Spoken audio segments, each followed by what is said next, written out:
Pod 106, man. LA's #1 for hip hop, man. This is T-rell. It's your boy Ace Boy Pun. I'm Heather. It's your boy Smack. You heard me? Yeah, and today we got a very, very, very special guest, man. We have the mayor in here, Karen Bass. Clap it up. Sure. Woo! Hey, what's going on? Thank you for having me on. I am happy and proud to be amongst all of you and talk to LA. Yeah. We're excited. For real. Glad to have you. Yeah. Excited to have you. Well, LA, man, how I got to know Karen is she invited me to one of her dinners at her home. That's right. Was very it was a great experience. Food was great, by the way. Or I'll talk bad about you. Ooh, I will remember that. I'll make sure the food is extra special. It was good, but we formed a little bond there Yeah. at that dinner that day it'll stick with me forever. It'll Oh. stick with me forever. So, and you was telling me how you grew up and where you came from and your start like that. So I want you to tell Los Angeles a little bit what you was telling me that day Sure. about the dinner. Sure, absolutely. Well, first of all, it was wonderful having you there and Heather Thank and you. meeting the two of you and knew that you were connected to my family. Yeah. With my niece and nephew. But you know what? I've always been the same my whole life. I was born on 49th and Central. I have always been committed to my community, and I ran for mayor because I was worried about all of our folks on the street. We have 40,000 people sleeping on our streets, and a lot of Yes, people we don't do. realize it wasn't always that way. Mm-hmm. But black folk are only 9% of LA, and why are we over 30% of the people on the street? Right. So we go crazy. through these periods where the only solution for us seems to be to lock us up. And that's why I wanted to do this job, because I was not going to stand for that. I want to help our people, not lock our people up. We've been there. We did that. How'd that work for us? And before running for mayor, what did you do? Well, I was in Congress, and I was in Congress for 12 years. And there I was working on criminal justice reform, police reform, reforming the foster care system. And I was the lead Democrat for Africa policy. So it's about our ancestors, it's about our homeland, and it's about our streets in LA. That's me. That's you. And just if we back up a little bit more too, you were actually a nurse, right? Am I correct? I had a lot of different jobs. Hey, but you know why I had a lot of different jobs? Yeah. Because nobody told me I could make a living fighting for my people. See, So I had to do love that after working on the weekend. During the day, I was still taking care of my people. I was a nurse. I worked in the neonatal ICU with the little tiny babies, the premature babies. Oh, wow. I went back to school. I became a PA. And then I was working in LA County's emergency room, dealing with us when we got shot, stabbed, overdosed. I was working in the trauma area of the emergency room. Wow. See, I love that. A lot of people don't know that. And then when really- crack hit, I said, oh my God, I thought we were all going to die. Sheesh. So I left medicine. I went to 85th and Broadway and started an organization 35 years ago that's still there.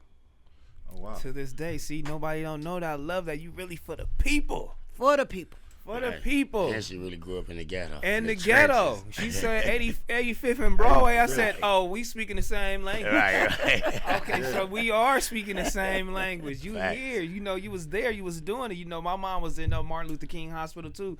And She it was, was. man, it was going crazy in there. Yeah. It traumatized her a little bit. Do you know those years the military sent doctors to the emergency room to be trained in warfare because there were no major wars going on? Wow. Because there was warfare on our streets with all these high-powered guns, they sent the military there to be trained. Wow. That's deep. That's That's deep. Yeah, for sure. That's deep, man. Got to come get trained here in LA. That's great. What are you doing, like, as far as, like, the homelessness and the violence in the ghetto? What are we doing to change this? So let me just tell you, with the homelessness, I've spent the last 2.5 years getting our folks off the street, and we've had, for the first time in years, a reduction in street homelessness. And the big thing is that we destroyed that myth that our people don't want to leave the streets. That's a lot of BS. Right. I have to say BS, right? Yeah. You good. I don't want to you make a good. mistake. No, you good. Okay. And so we've gotten thousands of our people off the street. the other thing in terms of the violence, when I started the organization 35 years ago, I believed in redemption and second chances, and I believed that if you got people who were part of the problem, they would redeem their lives, especially people coming out of prison and all of that. And I worked with them, our people who were gang involved, and getting them, on the straight and narrow. So we pioneered a lot of strategies, and so I have in the mayor's office an office of community safety, because when crime happens, you got to deal with it. Right. But I like to focus a lot on preventing crime from happening, and so getting those people who were involved, who now are on the straight and narrow, to talk to the younger generation to say, hey, there's another way you can do this. Right. And then the other thing that was happening during those years is that a number of people that were in the life wanted to and made money, wanted to transition into legitimate businesses. Right. You know how Las Vegas started? Yeah. You know how Las Vegas started? Right. And then Las Vegas became totally legitimate. It didn't start that way. No, not at all. And another thing, they got the Olympics coming, right? The World Cup in 11 months. Yes. And then the Olympics. And there's a lot of graffiti on the wall. That's like terrible, nasty. But you know what I want to do? I want to change it to murals. I want to take those young people that are obsessed behind their initials, right, and say, could you paint a picture? Right. Paint a picture. Because you got talent. Right. Put a big mural up there. Exactly. Yeah, for sure. Yeah. We don't know who you are to be. I mean, why your initials? Yeah, why your initials? We don't want to. You obviously are artistic. Yeah. So, right. We should give them a designated area where they can just go ahead. No, hey, this is you guys. I am serious about that, because back in the day we did that, and then you got the people who were tagging and who were doing graffiti to do murals, and then those murals became off limits. People wouldn't deface the murals, but now how many times did they have to redo Kobe?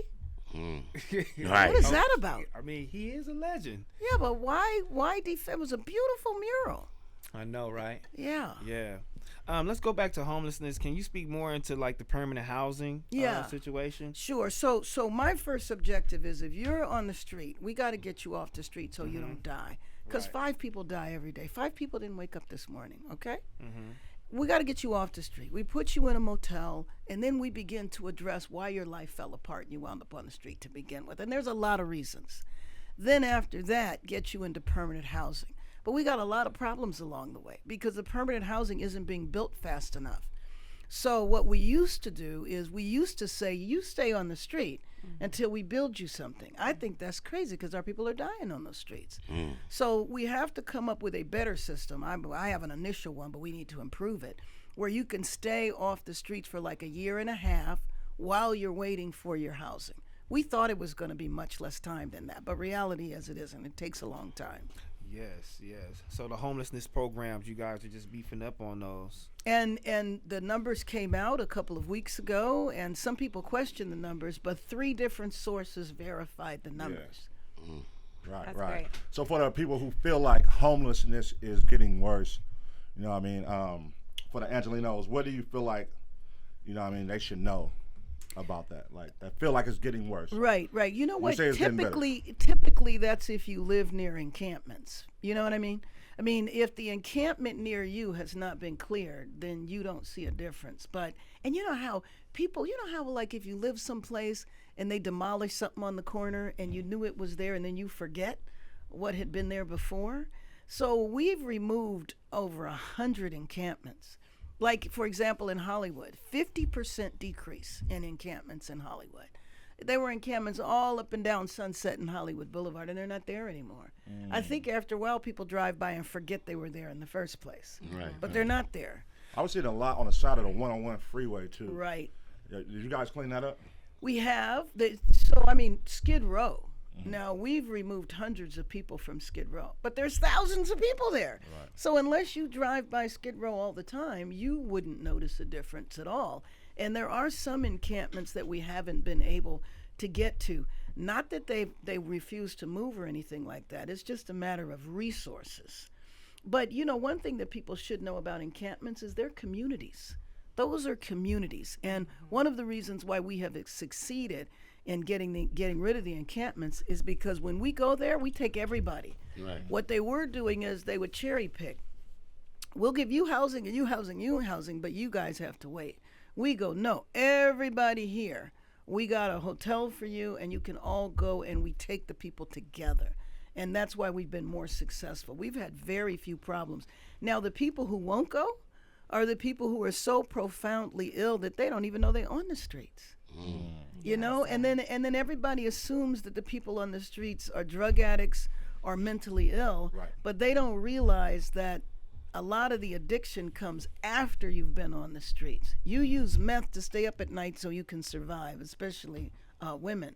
And then I challenge anybody. You go sleep out on the streets for 2 weeks and tell me, number one, that you're not using something to medicate yourself, or two, that your mental health has not deteriorated. So the question is a chicken and egg. Sometimes it's drugs and mental illness that leads to homelessness, Right. but more times than not, it's homelessness that leads to substance abuse and mental illness. Wow. The common miscommunication, especially with the mayor, you're only responsible for programs within the city of Los Angeles. Oh, as mayor, I'm responsible for everything. The weather.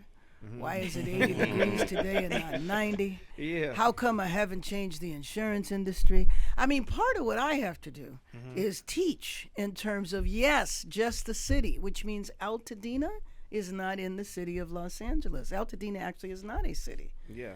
And so, yes, I constantly have to educate people as to what the mayor and what the city can do and not do. For example, healthcare, that's a county issue. But you know what? When it comes to Angelenos, I don't care whether it's a city or a county issue or not.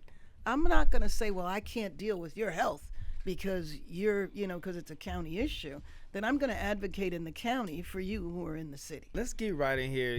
Let's just nip this in the bud. It's the big elephant in the room, and the big elephant in Los Angeles, California that? right now. They want to speak about what's going on right now, and the ICE raids is now. So, and the ICE raids, dealing with the ICE raids, I'm seeing a lot of my people that's dealing with this because I do have a lot of Hispanic friends in the community. And what I see right now is just like the aggressive approach to things and what's going on with the ICE raids. How are we dealing with this, and how can we fight this just as a community? Because the steps that they are taking, I don't think that's right. And the community as in a whole, that's what we're dealing with right now. That's what we're fighting with right now. And I feel like there can be better steps that could be taken. Well, let me just tell you that what's happened is that we have temporarily stopped it by going to court. And I'm excited about that we called them on it. Because, you have the situation where you had these masked men. Just think about this for a minute. Masked men, plain cars, no license plate, tinted windows, jump out the car with rifles drawn, Right. bulletproof vests that looks pretty dubious. Sometimes I wonder whether they got it from Amazon because it might just say police. What the heck does that mean? Right. They won't identify themselves, and they snatch people off the street. And it looks like a kidnapping, and frankly, as far as I'm concerned, that is what it is. That is a kidnapping. Facts. And Right. so pull you in the car. And so what the lawsuit said that we joined, meaning we as the city joined into the lawsuit, it said they were racially profiling. Because based on what did they decide to pull the lady over who was selling pineapples on the street? What was the basis of it? Why are they chasing people through Home Depot? Why are they going after people who are gardeners or landscapers? Why is it now hard to get your car washed in LA? Right. Because the car washes have been shut down because they keep raiding car washes. So what the administration said originally is they were going after hardened criminals, violent criminals. Well, I don't know, but I think the lady selling pineapple, I think it's kind of hard to believe that she's a member of a cartel or MS-13. So this is an administration that's run amok. This is an administration that wanted to show us who was boss. But just remember, a couple of weeks ago, they brought the military and marched them through MacArthur Park, through a kids' summer camp. Did you know that? Yeah, that was crazy. The kids. That was wild. They had to usher the kids inside so the kids wouldn't see. And you know what? I went and I talked to some of the kids. They were 7 and 8 years old, right? Now, they didn't see. They were able to usher them downstairs, so they didn't see what was happening. But an 8-year-old came up to me. He actually knew who I was. I'm like, how does an 8-year-old know know who or what the mayor is. Yeah. Anyway, but he came up to me, and the first things out of his mouth was he was mad about ICE. Now, that is sad that 8-year-old even needed to know about ICE, but he had to because his parents told him, in case I don't come home, this is what has happened to me. So we've had people disappear from around the city. Families don't even know what happened to them. Right. So one of the things that we won in the lawsuit is that they have to allow these people that they detain to be in contact with their families, to have legal counsel. So this is an administration that has run amok, that wanted to put us in our place. This is the third time in U.S. history the federal government has seized power from a governor and sent troops to us that we never needed in the first place. Right. Wasn't nothing happening here warranting that. Right. So how could Trump do that? Speak more to that. Well, federal law does supersede state and local law, but he doesn't always follow the law. So the courts might say one thing, and he basically says, I don't really care what you say, I'm going to do it anyway. So that's kind of the situation that we're dealing with, but always claim your victories when you have them. And we had a victory in the court. Now they're challenging it, and it might get overturned, but it might stay because it was so egregious. So just think about this for a minute. LA, we have 3.8 million people. We're 50% Latino. So that means 50% of LA is subject to this. And by the way, black folk, was a whole lot of black immigrants. Your friends from Belize and Jamaica and Haiti are immigrants. So if you look at what's happening in Florida, the way they're snatching Latinos here, they're snatching Haitians there. And I don't put it past them to snatch us too, because we have a ton of black folks from all over the world integrated in our community. Think about your friends that fly those flags in their car. They're immigrants coming from a lot of different countries. Right. Our communities have been took a major blow, just economic wise, because we are 50% Latino out here. So when you go out here, it's like a lot of things they're not fully running. Our city has, the life's been taken out of our city. So it's like, it's really crazy, man, for our people. And as soon as I told everybody, Karen Bass is coming up here, They said, like, why is she giving all that money out? Why is she giving the money out to them people? Right. yeah, they own it, man. They Yeah, own it, what's man. going on with that? They- Well, let me yeah. just say that a group of foundations got together and decided that they wanted to provide cash resources to families that were stuck, that couldn't go to work, or they lost a breadwinner. I mean, hey, look, in all of our households, you need more than one income. But if a husband or a wife is snatched, that family could end up homeless in a couple of months because they can't make the rent. Right. So the foundations got together, asked the city basically to handle it. So no taxpayers' money is going to this. It's a little bit of money, the same kind of money that was distributed to families, all families that needed it during COVID. Now, the city is going to eventually, it hasn't happened yet, but the city is going to eventually distribute the money to community-based organizations who will then be in touch with people. So what has happened with a lot of the things I've done is that the right wing gets a hold of it and then totally distorts it and makes it seem as though here we have budget problems in LA and I'm giving away free cash. Right. I have a question. But does that Yes, it does. I have a question. With I have 2 kids in LAUSD, and they have, obviously friends from, Hispanic friends and all that. But what is your message as mayor to send to undocumented parents who are sending their kids to school, with schools starting back in August? I view, first of all, as mayor, I'm mayor for everybody in Los Angeles. And I want people to know that regardless of who they are, where they came from, when they got here, or why they're here, that I'm going to stand and fight for them. And that, our city, frankly, couldn't even function if how do you deport, damn near 50% of the population? Right. I realize most of the people that are here who are Latino are citizens, but these folks are going after citizens too. Right. So I saw that they were saying at one point that they were going to start taking kids out of school if they can't get to the parents. You know what I mean? And that's what really my question was. What can you say as far as like making sure their kids are safe at school for undocumented parents? So and I've not heard that, But I think people are flashing back to the first Trump administration where they did take kids, but they took kids at the border. So as mayor, some mayors govern the schools. I actually don't govern the schools. The mayor of Chicago, the mayor of New York, they're in charge of the schools too. But I will tell you that our superintendent, who is an immigrant, who actually was homeless when he was an adolescent, has taken a very strong stance and says he will not let them on a campus. Okay. Can you imagine that? You Right. can't go and take another kid out of school that's Right. not yours. You got to produce ID. You have to show that you are legitimate as the father in terms of the person that can take the kids out of school. Can you imagine a federal agency coming in? Now, that did happen. The agency came in, this was months ago. They came in to check on the welfare of some kids, and they weren't allowed in a school. Okay. So in the beginning of the year, everybody was devastated about the Palisades and Altadena fires. Can you talk about that and what the city's doing to help recover? Sure. Well, I will tell you. And by the way, this is one of the ironies because we're doing battle with the administration now.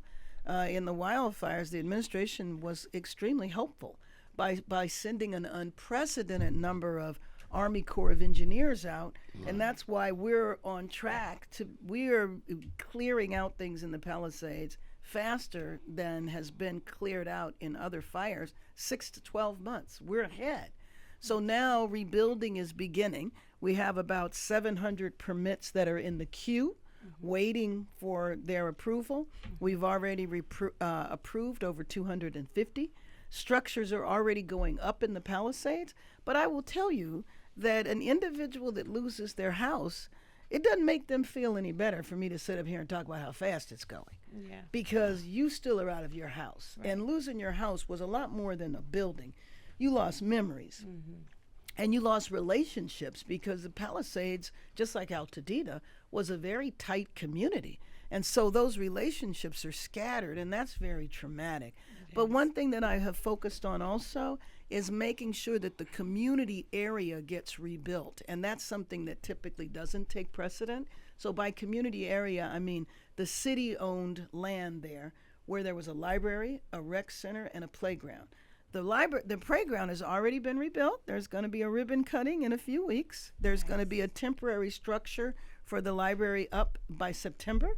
And the rec center is on track to be rebuilt in the first half of next year. So I was able to convince the administration to expand the mission of the Army Corps of Engineers to clear the space for the community areas. Usually they just clear the residential and everybody else is on their own. Right. We said, hey, include the community because everybody is going to decide to rebuild at their own pace. Right. But we thought if we could get the community space up and running, they would have a place to gather and at least that part of their life could not be normalized, but you know what I mean, be better. Right. When we speak on Altadena, again, a lot of people don't know you don't have the authority. I know. Why is she just talking about the Palisades? Over the wildfire recovery. You don't have authority over testing toxins and No. debris. You don't have a lot of authority over a lot of things, and people don't know this. So, especially at a younger age, you know, even though people call me old, I don't know why. But still, I'm in trouble. I'm like, and just even younger than me, people don't know what you have authority over and what you don't have Right. authority over. So they're Right. blaming you for every single thing Everything. moving. You know, just speak a little bit more to that. Sure, sure. You are right. I mean, I'm constantly telling people what I can do and can't do. The Yeah. biggie right now is insurance. But you know what? It's like I'm still the leader of the city. So even if I don't have authority over the insurance company, I can still fight for Angelenos about that. I don't have authority over the testing and the toxics and all of that, but I can still fight for Angelenos. And that's what people need to hear that I am doing and need the specific examples about. And the insurance, by the way, I mean, that's a national issue. You think about those parts of our country that have natural disasters every year. Right. You know, the hurricane season, they're going to have some kind of natural disaster. So the insurance company is kind of giving everybody a hard time. But you're right, I'm constantly explaining and really want people to know that I would never ignore a part. Whether I would never ignore Malibu if I was in charge of Malibu, I would never ignore Altadena if I was in charge of Altadena.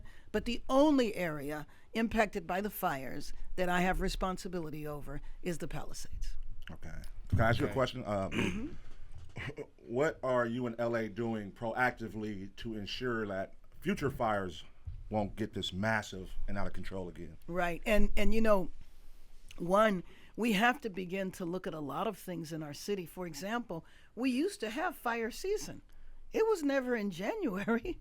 We had fires that began when, during the summer time. So what we're all going through as a country and frankly as a planet is the impacts of climate change. So born and raised here, I don't know anything about a hurricane. Right. But we have to prepare for things that we never thought about Right. because of climate change. So some of it we're learning about as we're doing. So, for example, in the rebuilding of the Palisades, bringing experts to tell people how to do home hardening, which means when I rebuild my house, I'm going to anticipate that there will probably be a future fire. But how do I protect my own home?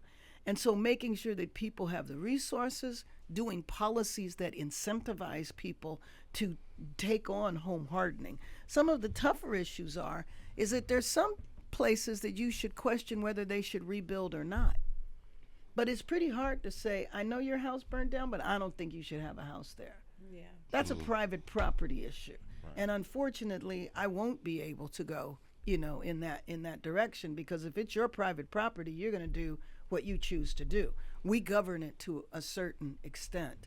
But also really evaluating our own systems from our fire department, our emergency system, and make sure that we are prepared for unexpected events. And I'm gonna ask a question. Like when the fires happen, right? What do we do to go about how they said we didn't have no water and they cut all the water off when we had plenty of water to help these people put these fires out, but they choose not to give it to us and say we didn't have no water? That was just crazy to me. One of the toughest things about this has been the deliberate campaigns to lie to folks, to just put misinformation out there. Right. For example, there was water that was sitting there in reservoirs Facts. because the planes couldn't fly. It was 100 mile an hour winds. There was a reservoir that was empty. That reservoir, had it been full, that water would not have been able to be used for the fire because that was drinking water and that reservoir would have been covered. So there's a lot of misinformation that's put out there, or the fire hydrants. There were broken fire hydrants, and some of the fire hydrants were dry. But a fire hydrant, as I think we all learned, is only equipped to put out maybe one or two houses. But when you have 100 mile an hour winds, the fire hydrants are using water is not going to do anything because the water is going to dissipate in the wind. But I think there were people who had an interest in contributing to chaos in terms of what was going on. And I think that the worst part of it was preying upon people's grief. And so I got a lot of that, right? Because people were mad. People were mad because I wasn't here. And we can talk about that. Yeah, don't go to Ghana anymore. Yeah, right. Don't go anywhere near the Big A. But anyway. Don't They were do definitely that. painting narratives on you for Woo! being gone. I know. Yeah. I was over there partying. Yeah. But She knew it was coming, so she left. I know. Yeah. I know. Yeah. But that was probably the most painful part to me, is the idea that I would deliberately go somewhere when my city was at risk. And the way I try to for people to kind of understand that. I don't know if you've ever had a situation where you've been out of town when one of your kids or one of your family members got sick or was in an accident. And I don't care where you were or why you were where you were. You feel horrible that you weren't there. Right. The irony was, a few days before I left, it was major news that I was going to Africa because the White House had issued a press release saying that I was going to represent our country at the invitation of the president at the inauguration of the Ghanaian president. And what a lot of people don't know is that when I was in Congress, as I said a few minutes ago, I was the lead Democrat on African policy. So I was going to be gone for 3 days. And obviously, had I known that the city was at risk, I wouldn't have even gone to Long Beach, let alone left the country. Right. So it pointed out a weakness in our system that I wasn't notified. But when I came back and I talked to the fire chief right away before she lost her mind. Anyway, she told me that we have these winds all the time, but no one anticipated 100-mile-an-hour winds. Right. So the city nor the county went into disaster potential mode, mobilized everybody ahead of time, like happens.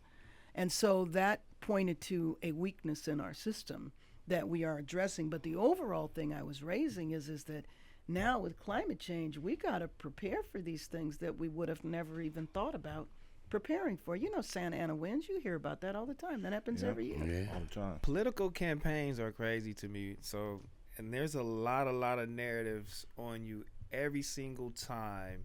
And there's negative narratives every single time I look up, and it's Karen Bass' name included in everything. I So have I'm found like, out I have done so much that I wake up in the morning and say, I did that. I was there. I said this. they don't want you to be mayor no more, Woo! man. I know they don't, but you know what? That just makes me want to do it all the more because I'm going to do it and fight for my folks. If my folks were off the street and homelessness was resolved and our kids didn't get involved in gangs and crime and the repercussions of that, I'd say fine.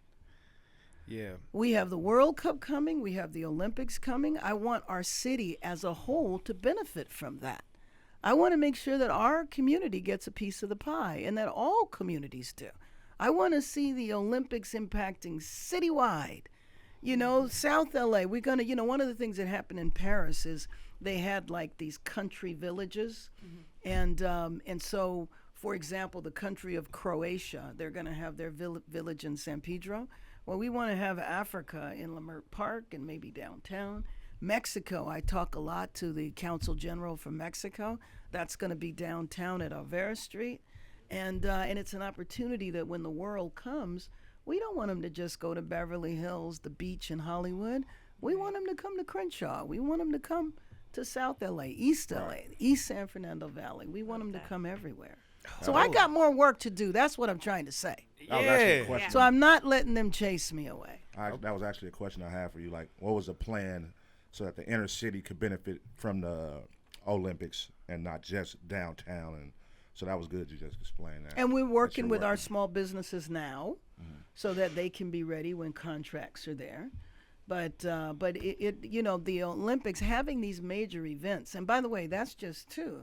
We have the All-Star basketball game in February. We have the U.S. Open for golf for women in May.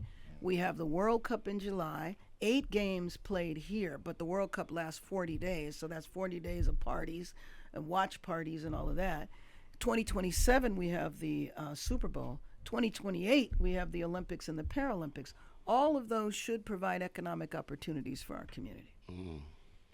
I got another question, if it's cool. I grew up on 51st and Figueroa, right? What is we gonna do about the prostitution out there and these kids walking Figueroa? So- And your kids got to go to school and see this. So let me just tell you, that's an issue that when we started in the 90s, we were dealing with as well. The difference is that there were women that were on the streets then. Now they're girls that are on the street. Babies. Almost across the board, the girls are from the foster care system. That's why I've always worked on foster care. Right. Because when you are a foster kid and you turn 18 or 21, we literally put you on the street. So foster girls are prime victims because they don't have the family support that would never allow them to be pulled that way, and especially foster girls that are in group homes. Right. And sometimes, unfortunately, it's the foster boys that are helping to traffic them. So I will tell you that I spent the night on Figueroa, like at 11 o'clock at night with the Vice Squad, with LAPD. And I was actually proud because we spent years trying to get the police to not view the girls as prostitutes. You can't be a prostitute if you're not even old enough to consent for sex. It's and it's child trafficking. So the night that I was there, like it was 11 o'clock at night, and they were getting ready to change shifts, and they had up on their video they were all celebrating that they had rescued a 12-year-old girl. They called it rescuing. And that was like, whoa, a big advance from when I got started with this. So what I have been doing about it over the years is trying to focus on the foster care system, changing the system. So when it comes to homelessness, that's a category of kids who we make homeless. So I inherited a nonprofit as mayor called the Mayor's Fund, and we have a specific focus on getting those kids housed. We know who they are because they're in the foster care. We know their names and addresses and phone numbers, and we still put them on the street. So if we know that, because one of the main things that keeps girls on the street and keeps them going back to their pimps is they have no place to go. Right. So you have to get some place for them to go. And frankly, with foster girls, I think they need to go far away. So it was an issue I worked on in Congress. It was an issue I worked on. You see, the issues I work on are the same issues that I've been working on since 1990. And some of them even before then. I've just worked on them from different places. So I know they're painting me as all these things I've heard I've done. Yeah. I know what social media says. And I know that there is an attempt to bring me down. But that's also happening to other black leaders around the country. It's happening to other black women. It's happening to other black mayors. And as a matter of fact, when you heard the targets that the administration was going to use around immigration, New York, Chicago, LA, what we got in common? Yeah. We're all being investigated for anti-Semitism. I'm being called before a couple of committees in Congress. They filed a suit against Los Angeles. They've named me in the lawsuit. But if you look at our history, this is what, and I knew this, I'm a big girl, this is what happens to leaders when they're involved in change and when they're disrupting the status quo. The question is, what will you sacrifice in a fight for your people? I love that, Los Angeles. I hear that, man. Karen Bass is out here fighting for us, man. Fighting for us. She is also a brown belt in Taekwondo. She can fight for real if you really want to push up on her. That's all I'm trying to tell you. Oh my God, Back man. in the day, we had to train. See, that's all I'm trying to tell y'all. She fighting for the city for real, man. Well, we want to thank you for coming here. I want to thank you for having me on. I really appreciate this. I've always wanted an opportunity to talk to our folk, and you've given me this opportunity, and I'm grateful for it. Thank you again, man. Appreciate this you. is amazing. I appreciate you, man. Well, this is Power 106, man. LA's number one for hip hop. Oh, stopping it. Let me ask Miss Mayor Karen Bass. If you could send one message directly to the people of LA right now, no filter, no political script, what would you say? I would say that we are going to stand united in the city and fight. We are not going to let somebody come over here and take our city over, regardless of who they are. We're going to stand strong. LA is strong, and we are going to succeed. We're not going to let anybody bring us down. All right. There we go. Woo! Yeah, clap it up, man. Clap it up, man. Power 106, man. LA's number one for hip hop, man. Make sure y'all tune in, man, and vote for Karen Bass. Don't worry about nothing. Yeah.